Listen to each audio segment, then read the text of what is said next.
Yeah. Magic made this one. And I'm like, yeah. This shit hard.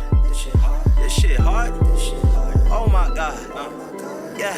I made it back with my soul and a vision. Switching up. Yas. You're sorry, obligatory you're. Nigga. That's how I'm reminded I'm on the East Coast when I hear You're Right, that's like the mating call. the mating call. If you respond to men that you're you, then I understand things. Things are making sense. Ladies and gentlemen, welcome to season 2 of the Creators Toolkit podcast. I am Yanni Blue. I am Mike Brown. And sitting in between us like a lovely creative toolkit sandwich is the illustrious, the incredible, the multi-hyphenate, the glorious, glamorous Ladidai. I love that it's sung. Yes. What's up? Hi, how's it going, guys? Did I eat your intro? That's perfect. Okay, awesome. Yes. I don't even want to give you titles because you do so much, and we're going to get into all the things that you do. But to describe you with like job titles would be a disservice. Like, it doesn't even make any sense. So you just need describe adjectives. yourself.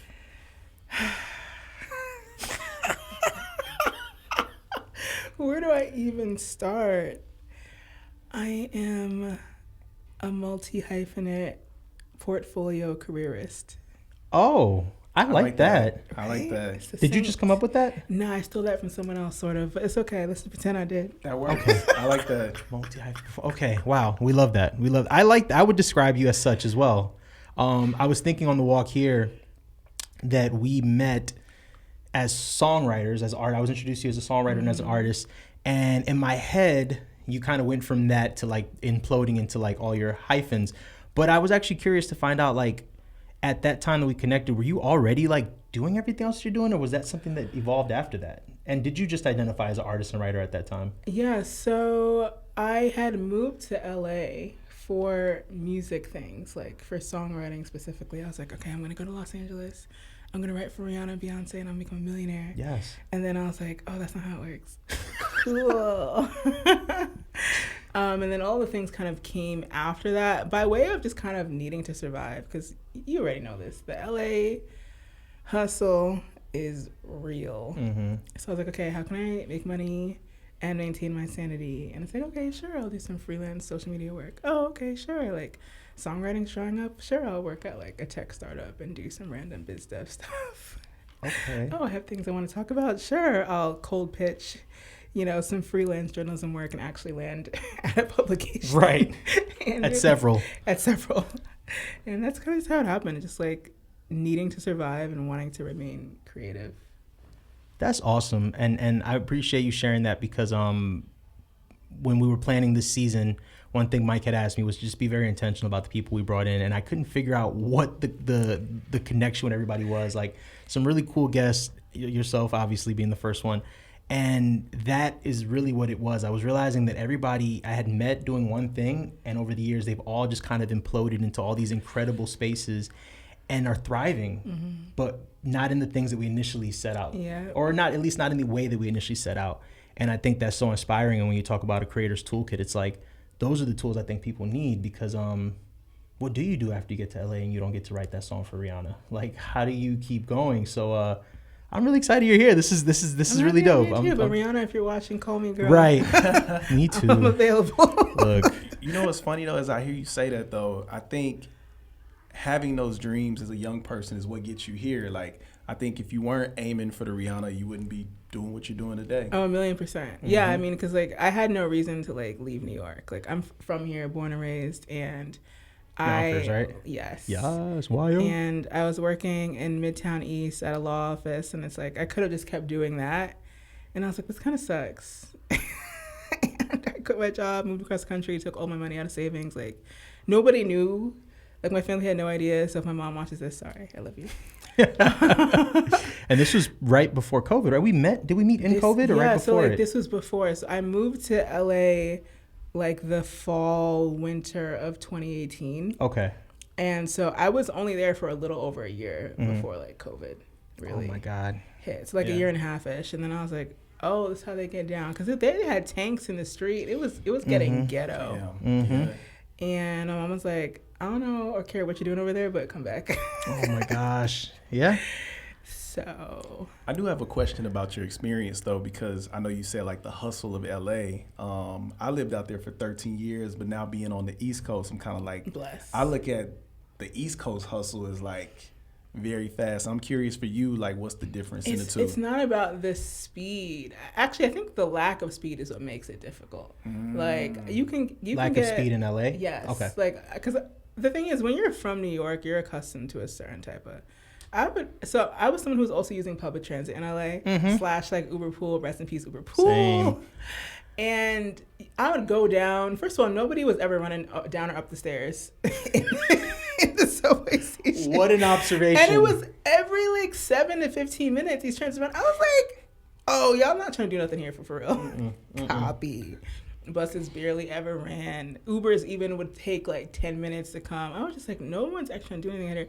But the hard part, I think, was really trying to like hold a quote unquote job, because I was really just doing like a bunch of random stuff. Like I would be extras in like a music video one day, and then I did a little bit of like waitressing at a couple different places. That's actually how I met Frank Ocean. Oh, wow. Randomly. Yes. I was working as Did he tip? I didn't service it. I'm sure he did though. Okay. I'm sure, but he low-key was quiet. It was Steve Lacy who was a little bit more chatty. But that tracks. right? Totally. You didn't tell me anything I didn't know. Right. But yeah, it's just like the rent needs to be paid every month on the 1st, and I just had to figure out how to get that money together. Man. So, yeah. I love how you say that you made your pivot in survival, but you've ultimately ended up sort of working in service, which is like, if anybody else is an Oprah fan, she always talks about like the real, the real sort of destiny, or like we fall into our path when we work in service. So I think it's so cool that like you got there from a place of like, I need to figure out my shit, but now you are like this master source for other creatives, like just through your output and through your newsletter, which is incredible. How intentional was that part of it, even though you kind of got there through the trying to figure things out? So my newsletter started actually during the pandemic, because there was just increased activity of resources and opportunities for creatives, because it went to the time where you had to be in New York, you had to be in LA, you had to be in Atlanta. And when everything is shut down, Idaho is the same as no shade to the, potato people, but it's just like, it's the same as anywhere else, right? So it interestingly kind of evened the playing field. That's also when Clubhouse is popping too. Yeah. So I just kind of, the newsletter really started as threads. Like I would just do these threads, be like, hey, like just this came across my TL, maybe someone's gonna find this interesting. And those started going up, and I was like, hey, what's a way to kind of like streamline this and make sure people can get it? Because algorithms be algorithmic. Yes. So I was like, okay, like email is forever. Let me just try that. And so like, I built up a newsletter list of like thousands of subscribers who are just like looking to find their way. Couple thousand folks. Just find their way in the music industry and creative industry. So it's it's fun for me to do. It's totally free. Like, no one's like paying for that. But I'm always accepting sponsors. So I feel that. Because MailChimp really be trying to play me. I'm not going to hold you. Really? Yeah, because once you get over a certain threshold, they start charging. So I technically like lose money on the newsletter, but I don't care. Like it's not, I don't do it for that. Right. And the same thing with my podcast. Like the podcast is technically losing money, right? Because it doesn't make anything. It's like we do all the stuff. We put it on YouTube. It's free. But it's really just the love of the game. Right. The love of the game. You give out a lot of resources. How do you replenish yourself, and how do you get resources back to you? Maybe that's what 2025 is for. Period. I feel that. Yeah, I don't know. I think, and the thing is, like, this is kind of just an extension of just who I am as a person. I've always just been like a giving person. I was also like raised that way, so I think it's an extension of that. But I am trying to work on how do I do me part and like pour into me. I'm still figuring that out. That's fair. And I mean, it's I think it's cool to hear because, like you just said with the previous answer, like your work is so fulfilling that is to some degree a pour in, but it is also important to have like that space that's like just giving to you, because it is. I don't know if it's exhausting for you, but I know in my experience, like that output, it can be exhausting. Yeah, it's just like it's like another commitment. So I already have a bunch of commitments that are paying commitments, like from work, and then I have the ones that are outside of work that are not.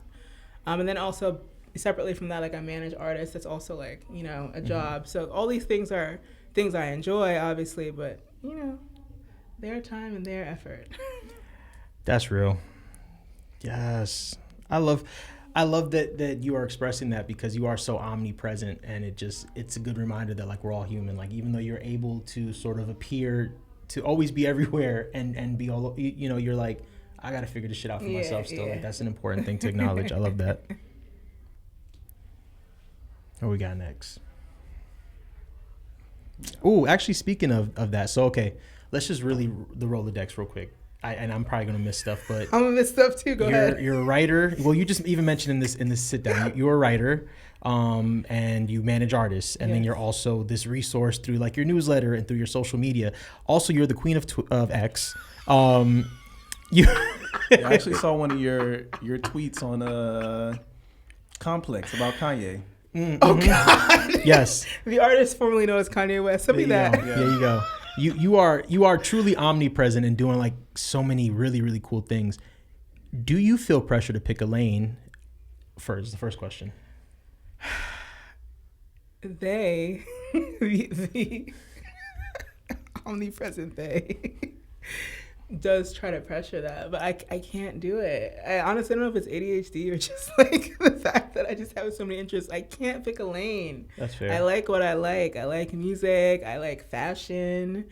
I like, you know, anything culture related. And if you think about it, culture is everything. Culture is politics. Culture is TV, film. It's like anything that ties into anything that affects us. Like I care about that, you know? It's like, no, I can't pick a lane. I am the lane. You are the lane. Period. And something that comes up, because I feel like we're the same way. I feel like a lot of creatives are, but I'm curious, like, what keeps you from giving into that pressure of people telling you, like, you have to fall into a lane?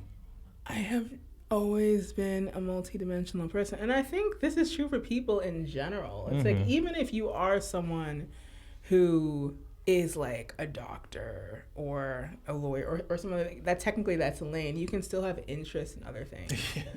And you can still become even bigger than what you ever were because of those interests and other things. Like, I just don't think it's human, like innately, to be one track minded. No. One of my favorite pieces of advice actually that you gave me when I had asked you, like, when you show up to all these spaces, especially spaces that are specific to different things that you do, how do you introduce yourself? Because the other day somebody asked me what I do, and I was like, I'm a songwriter. And I realized, like, that's not really accurate anymore. And you had told me, you were like, you know, just be who you need to be in that room. And it was like revolutionary, but it was like, oh, duh. Like, if you're at an event where you're trying to find more artists to manage, you're an artist manager. A million percent. Yeah. 1,000,000%. And low-key, that's how I can get into certain spaces. Like, sometimes I need to be a creator to get in a room. Right. Sometimes I need to be a journalist to get in the room. Sometimes I need to be a venture scout to get in a room. Sometimes I need to be a songwriter to get in a room. Whatever I need to be, that's what I am. But I'm all those things. Right. So, for people who do aspire, because I think there are people who are incredible at picking their lane, and shouts out to them but then for the people who do aspire to do the work in the ways that we all do, what is one piece of advice you'd give them just to kind of not get lost in the, I do a lot of things? Like, I think you just need to put yourself out there, both online and in real life. Like, all of the opportunities I get is just from being outside or being inside, but out there. On X. I'm not gonna hold you. That app has gotten me a bag. LinkedIn has gotten me a bag. You've taught me so much. And mind you, I don't have that many. I think cumulatively I have like less than 100K followers. But wow. But your reach and your engagement. I've been able to like talk to people I never imagined I would speak to because of like a singular tweet. I'm just like, well, damn. Work tweets. That was actually one of my questions, because this is a toolkit podcast. So like, from the queen of social media, what they used to call Wendy the queen of multimedia, you're the queen of social media. Multimedia next though. I would honestly a Wendy style show for you. And as far as like you just sitting on the chair talking, so open to it. Can I just stand off on the side and yell? Like, I manifest that for you. So open to it, please. But no, as like free her though. Right, free Wendy. Free Wendy. That's a shirt. Okay, so you're omnipresent on social media, and then obviously like with TikTok getting banned and then unbanned, all these new apps have flooded in. So like, from your perspective, what are the like top 3 places people should be right now? Honestly, I don't even want to shout them out because they banned my account. Oh, fuck those guys. but you too. They banned you? Oh no. Oh no! If you Google, wait, I did see you posted something about this. Wait, yes. If you Google Ladidai YouTube banned, there may or may not be an article about this. Wow. Shut the fuck up. But while we're here, free Luigi, because that was why. Oh yes, I did. I have questions. I have so many questions. No, questions for you. Oh, I have questions for them. Your Luigi era was like, what is happening? Free him. I was like, wait a minute. Sorry, like, I know you do everything, but then when you became like his public defendant, I was like, oh, she's like, no, I want every job. Like, you were his Harley Quinn. Listen, like, I'm not even joking. Karen, if you're watching, I'm going. He has like a court date in New York next week. I'm going, y'all. I'm bringing Harley Quinn. I'm bringing my Harley Quinn. Please do the scene from Joker where she just sits in the crowd and just starts performing while, like, please. Again, if I have an interest, you're a legend. That's dope. You and that lawyer lady that beat everybody. You know who I'm talking about with the bob. Are you guys friends? No, but I appreciate who she is as a person. Y'all need to. She really out here holding it down. Y'all too. If I was in LA, I would be right there with her too. I'd be at the Rocky. I know right for sure. Yeah. Oh my God! Free Luigi, free Wendy. Listen, free Rocky. Oh, so you need to have like a press pass or something to go in there. Like, how do you even get in? I'm just gonna show up. I don't know what. I don't know. They're just gonna see her and be like, she belongs here. I'm just gonna show She's supposed to be here. They're gonna let me in. I'm just gonna sit and take my notes. That's hilarious. I remember watching that era. At this point, you have eras, and they're incredible. Yeah, I mean, that's what started that's why I created a Reddit, like specifically. Oh, I don't even know how to use Reddit. I figured it out. Of course. I was so mad about my YouTube being banned. I made my first ever Reddit post. Like, my YouTube was banned. Fuck. I don't know. Reddit feels like there are like outskirts of the internet where I'm just like, I don't know if I can make it out there. Interesting place. And the thing is, I've always been aware of it, obviously. And anytime I would search anything on Google, I would be like, yada, yada, yada, Reddit. Because Reddit has the answers to everything. But I never felt the need to make an account. But it's like people's answers. And the thing that's also bizarre about it is that when you follow someone on Instagram, you're following a person. And this is true for even YouTube, Twitter, whatever. Everyone on Reddit is anonymous except for me. There may be like 3 other people who are also like... Oh, like their Reddits aren't connected to... Their Reddits are just like randomly generated names. And I'm just like... Oh, wow. Does that kind of give you more power because you have that pipeline to other content? I don't know. You're testing it in real time. I don't know. I'm just here for the ride. Like, shout out to Alexis Ohani, and appreciate you. Wow. we need the Reddit chronicles of you. Yeah. It's like you found an underworld, and you're the only person with no mask in this underworld.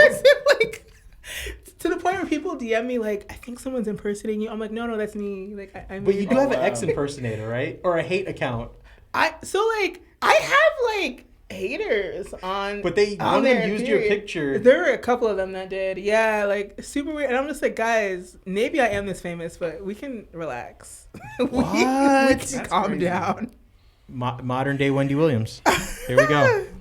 Wow. I have a question though, because like in being banned, if you're building up an audience, you kind of just lose that audience. Yeah, no, it sucks. How valuable do you think it is for like creatives to be building like their own newsletters, their own like emails. I mean, that's why I'm happy to have a newsletter. That's why I'm happy to have a text list. I'm happy to have. I have a Substack that I've never posted on, but you know, shout out to my like 15 subscribers. Appreciate you. Period. I have like 3 different newsletters for no reason. Like I have the MailChimp one, which is for music industry opportunities. I have the the Beehive one, which is for kind of like, I think it's anything that's like culture, but more so in the lane of what I call tunes, tech, and trends. Okay. And that one I low-key abandoned. I haven't written on it in like a year. And then I have my Substack. And the reason I even launched a Substack is because I started doing some freelance work with Yahoo. Mm-hmm. And my lane, see, this is, again, we're talking about lanes. My lane on there is supposed to be fashion, beauty, lifestyle. But naturally, I lean into entertainment, and I lean into technology. Yes. I lean into whatever Yes. else. I saw the Rodney article. Yes. That was really fucking cool. My favorite one so far. That's Interviewing amazing. Rodney Darkjohn. Did you spoke to him, or was it like email, or like? We spoke on Google Meet. I love it. Like, I was just like, oh my God. Rodney And he could was like talk. sitting in his Rodney studio. could talk. And I was just like, oh my God, I love you, legend. Yes. And I'm trying not to like fangirl. I'm just like, so tell me about how it was working with SZA. That's or whoever. crazy. And yeah, he's great. He's great. I'm so excited.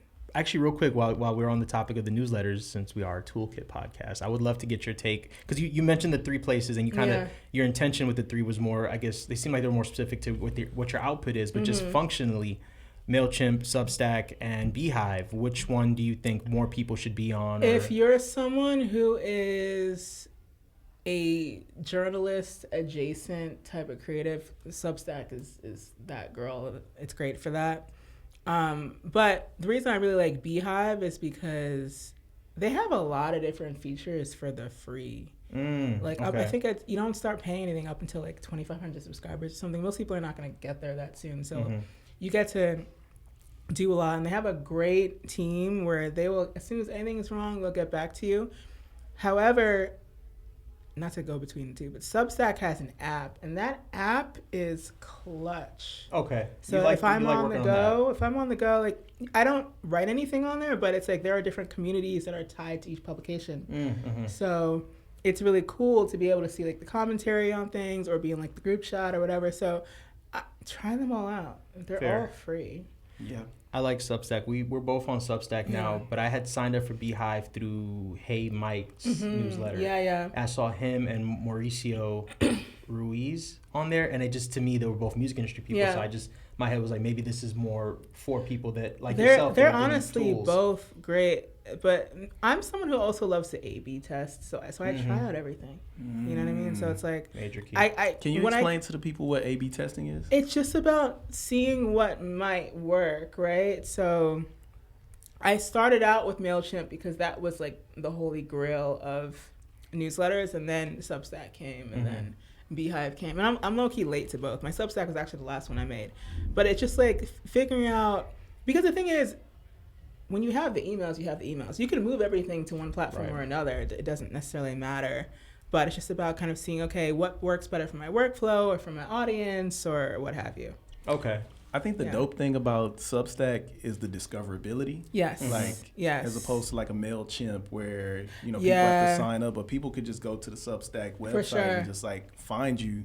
But the thing I do like about MailChimp, like when you do have the audience, is like you can segment your audience. Yes, I love keeping it segmented. And also I like the fact that, if you see it, you see it. Like, I almost like the fact that it's not as easily discoverable as other things. But I've thought about this. I'm like, oh, should I move like this to this or this to this? But I'm just really on everything until I don't, yeah.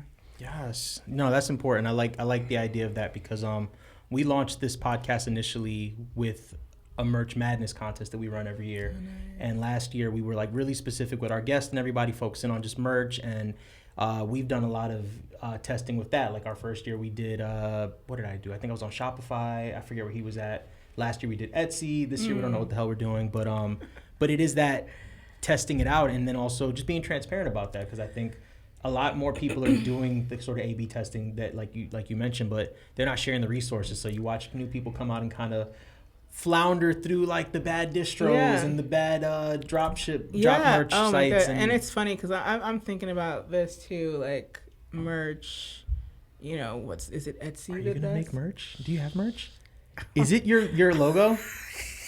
Oh my God! Is it Free Luigi merch? Oh my God! And, you know, okay. So some tea on that. You can't sell that on Etsy. Free Luigi? Yeah, everything gets flagged. Wow. Fair. I'm telling y'all, this is why I go down a conspiracy rabbit hole, because what y'all are doing to that man, I don't like it. That's wild. Please let me know when you start doing merch. I would, and it has to. I have so many ideas for you, but I just thought about like just the you-ness of you, and I'm like, I want a shirt with a pattern, and I also want like your logo with some like stickers. I'll take that. Like a Free Luigi with like Luigi from Mario and Luigi.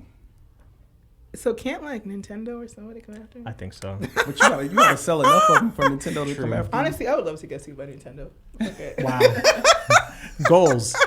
Like, Goals. You get that like far, if you don't you get doing sued, have something you ever right. even done anything? Like, Right. Wild. Okay, I know you're not in the merch world, but if you had to give any advice for people trying to sell merch, what would you? I don't even know. I just feel like maybe do something that's like print on demand. Right, It's fair. probably like the easiest thing. Yeah. There's just one. I don't know if this is like the best site, but I would check out Pietra because I feel like they're doing cool things over there. It seems to be like more of a creator focused platform. This is actually their color. It's orange. Oh wow. Right Okay. yeah. So I would Pietra. check them out. Yeah. But yeah, just like try stuff. I don't know. Like you can't go wrong with just trying stuff. But I think it's worth it for everyone to try it because honestly, you don't even need a huge audience to make money on merch. No. Yeah. So, and low key, that one T-shirt is gonna go farther than, I don't know, whatever money you'd make from like YouTube views or whatever. Sometimes. It's free So advertisement. Yeah. yeah. I had a question for you because I know we've talked about you wearing a lot of hats and like playing different roles, but how do you manage all of those roles? And I ask that because I'm doing the same thing right now. So I'm using a project manager to support me, but I'm curious to know what is your way. I should get one. I've been thinking. You're just raw dogging your schedule. I've been thinking of getting like, the thing is I don't want to say I'm a control freak. I have like interns or whatever every now and then, but Work interns. I really should get like a VA or something. I don't know. I just Wait, what's a VA? virtual assistant. Oh Yeah. wow. Okay. I just spend like a lot of time up, which I don't think is ideal. Right. I don't sleep a lot. I think part of it's like insomnia, but also maybe it's like all that blue light. These are blue light blocking. I don't know if they work for real, but it's just like when you're up, you could do a lot. That's real. I'm up for like 17 hours a day. I'm not saying I'm working all 17 hours, but you're up. yeah, but I'm up, so that allows me to write. I spend a lot of time just writing. Writing comes very naturally and easily to me, so yeah, I don't know. Wait, so outside of like, because I know when we scheduled this, you were like, just please send me a calendar invite. So your calendar's Woo! important. Listen, I know calendar's important to you. GCal, That's your girl? Okay. on my phone, on my laptop. That's the very first thing. I have the email reminders set up. I have the pop-up. I have, yeah. Because if it's not on the calendar, it's not happening. It's not happening. Yeah. It's just not. And then outside of that, are you just like keeping notes? Or you just like Yeah, I have a lot of Post-its. I actually like physically writing a lot. Okay. So I have like a physical notebook of stuff, of like to-do list stuff. Oh, he's good with that. And just what I got it's right so here. satisfying to physically cross stuff You probably off. have good handwriting too, huh? No, it's terrible. Oh, fuck. Yeah. Exposed. It's like, and it's purposefully bad. Like, I don't, Like just for me to it's like, understand. yeah, it's for me to understand. I don't need anybody to go to my notes. Fair. Yeah. So yeah. Yeah, I heard it here first. Lottie has, she's raw dogging life with a calendar and a pen and a dream. And yeah, I just do it. Insane. Yeah. All right, we gonna wind it down. So I don't know how much time we got left, but 6:52. okay, we're good. With all of that said, like a lot of your work is, like I said, in service. A lot of it is super functional as far as like you assisting other people, and I know that there are parts where you are still being creative, but like which one is the most creatively fulfilling for you? The smile. Okay, so you know what I actually really like and like don't do enough of? It's interviewing people. Like we talked about the multimedia lane. I really want to like lean more into that, like either interviewing people in a setting like this, or like on the red carpet at an event, or I don't know, just like, and that's the thing, like YouTube can be good for this too. It's like if you're gonna have like a show or whatever. I don't know. I like listening to people, and I like being able to facilitate them telling their story. And that's why like I looked up to people like Oprah, and still do, right? It's because she was really known for that. It's like you guys learn about people in a way that you never would have heard of before because they're sitting on her couch. So I want to do more of that, and I do that in like the digital realm with like the online interviews, which are all like mostly text. But I want to do more, like we're sitting on a couch, or we're at an event, or we're at a dinner, or whatever it is, and I see all of that for you. I do, because you have the energy for it, you have the personality, and you have the curiosity. Yeah. So I can't wait to see it when it happens. And I appreciate you mentioning curiosity, because I feel like that's such an important thing. Yeah. And it's almost like a lost art. Like a lot of people only want to do this because they want attention, or they want to be famous, whatever. And there's nothing wrong with wanting attention or be famous, but it's like, do you actually care about the person who's like sitting across from you? Mm-hmm. Like, do you actually want to facilitate them telling their truth? That's what the whole point of an interview is, right? And being prepared. I watched an interview recently where the person was like gushing over the artist and then saying the wrong song. Awkward. And I was like, wait a minute. What? Or like the Breakfast Club girl, like always pronouncing people's names wrong. And it's like, that's what Charlemagne, please come hire this young lady, because them young ladies love them down. I would low-key go crazy on the Breakfast Club. They're great comedians. Because one thing about me, I'm always going to do, I spend like hours researching. Okay. Like when I was confirmed for the Rodney interview, I was like, ooh. I spent hours watching his previous interviews, reading his previous interviews, listening to the music, studying those. And mind you, this is someone who I was already studying like my whole life. But it's like, when you sit in front of a person, 10 minutes in, he was like, these are such great questions. And I was like, I love you so much. Thank you. And it's literally the best compliment. It's like, you are not only listening, but you took the time to learn before. That's so important. Like, I really, really, really care about that. So, shout out to Rodney. He gave me my first placement. placement. Make me reach out to Pharrell. I'm gonna get that interview done. That's another one on the bucket list, man. It's a lot of people, and I think like, again, that passion from music, that's where it all starts, right? Because it's like, I don't want to talk to Rodney just because he's the legendary Darkchild. Like, it's not about that. It's like, I literally grew up on these records. I literally grew up wanting to produce like this and write like this. So to be able to even just virtually sit in front of, I was like, whoa. And to back to the point of the curiosity too, because these are people who they want to talk, and they want to, and in experiences where I've exchanged energy with them, they want to pour into people, and I don't think they have as many outlets. So creating lanes for people like yourself to be able to interview more of them is going to be super important, because there aren't a lot of people out there that are asking Pharrell real questions like and that it's might so make him excited. Interesting, because I get the pressure to kind of lean into like more like salacious stuff, but it's like, even if I got an opportunity to interview like Drake and Kendrick, yeah, sure, I would want to ask about the beef, but it's like there's just so much more to people than the things that make them like hot in a certain moment or whatever. It's like there's so much that builds up to that, and it's interesting to me that people don't care about those things. Free Drake. Like you said, though, people are lazy and don't really care about the work that they do. Yeah, so it's like, let's talk about the music and the experiences and the things that get them excited. Like, I just feel like it's so weird to want to interview someone and to make them kind of want to back into a corner or like run away, like scare them away. And it's not like saying Beyonce. Like, don't ask people tough questions. Like, there's like a line. It's like, I don't necessarily care. It's literally an art form, though. Yeah, like, I don't care if you got like your lips done, or I don't care if like your ex-boyfriend is that. It's like, unless it is intrinsic to the story that's being told, right? And it lends itself to you being able to like tell your truth or the truth in that context. I don't know. It's just like, that's what separates the Gales from the Jesselariuses. Shout out to both of them, though. Lottie, where can the people find you and all the things of you, all of you? I know they could just go online and find you, but if they literally did not know how to find a person, where are they going? So my @ is literally the same anywhere. If you find me in one place, you can find me everywhere else. Period. It's Ladidai,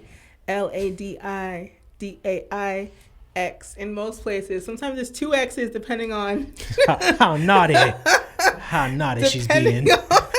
What's going on? But yeah, I remember I'm even on Truth Social, y'all. Oh my God! I haven't done anything on there, but I'm just like, I need to find MAGA in like their natural habitat. No. What's the? I ask you this every time, but what's these days? What's the first song people sing when they hear your name now? You already know, Ladidai, like funny, that's always the one. Mine is the Santa Gold still, and I appreciate that that's because my favorite one. That's like a more cultured, right? That would be. I would love for you to interview Santa Gold. Okay, but you want to know where I'm also mentioned? And Justin Bieber, if you're watching. Yes. Angels Speak by Justin Bieber featuring Pooh Bear. There's this one part where he goes, Ladidai. What album is this? It's on the Justice Deluxe. It's the one that has the black and white.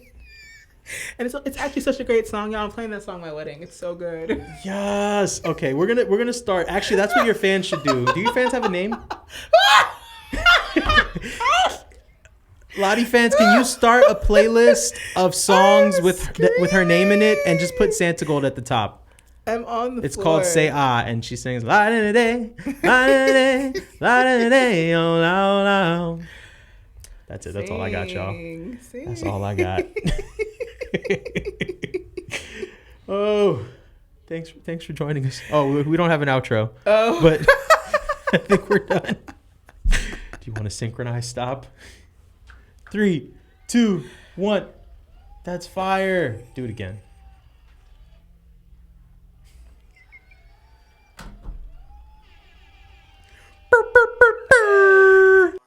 This shit hard. This shit hard. This shit hard. This shit hard. This shit hard. This shit hard. This shit hard. This shit hard. Oh my God. This shit harder than a diamond in the Sierra.